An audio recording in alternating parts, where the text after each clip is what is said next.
শোনো শোনো শোনো সবে শোনো দিয়া মন, আজ আমি রেঁধেছি কাটোয়া ডাঁটার চচ্চড়ি যতন। বাড়ির বাগানে এই ডাঁটাগুলো হয়েছে। আজ এই ডাঁটাগুলোকে কেটেই আমরা একটা দারুণ স্বাদের রেসিপি তৈরি করব। এই যে হাতে কি সুন্দরভাবে কেটে নিচ্ছে বাবাই।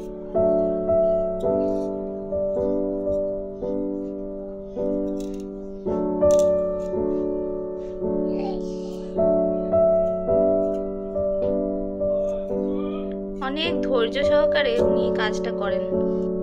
ডাঁটাগুলোকে এই বেলায় কেটে রেখে দিচ্ছি।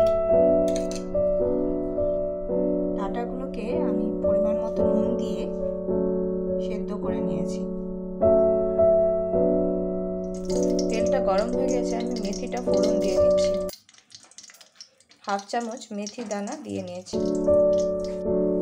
মেথিটা একটু লাল হয়ে গেলে আমি দিয়ে দিচ্ছি ডাঁটাগুলো। পরিমাণ মতো নুন দিয়ে নিচ্ছি।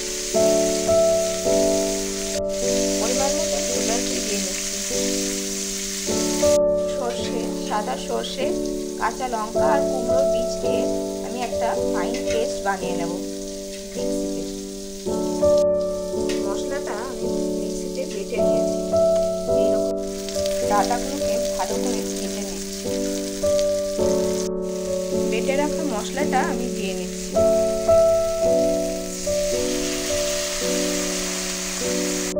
আমি একটা টমেটো অ্যাড করে নিয়েছি। আমি ধনেপাতা, ফ্রেশ কেটে নেওয়া ধনেপাতা দিয়ে নিচ্ছি।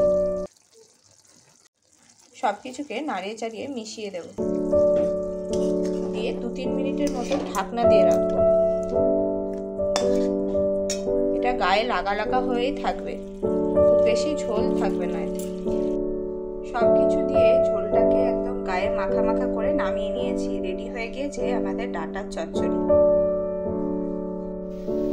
গরম ভাতের সাথে সার্ভ করলাম ডাঁটা চচ্চড়ি।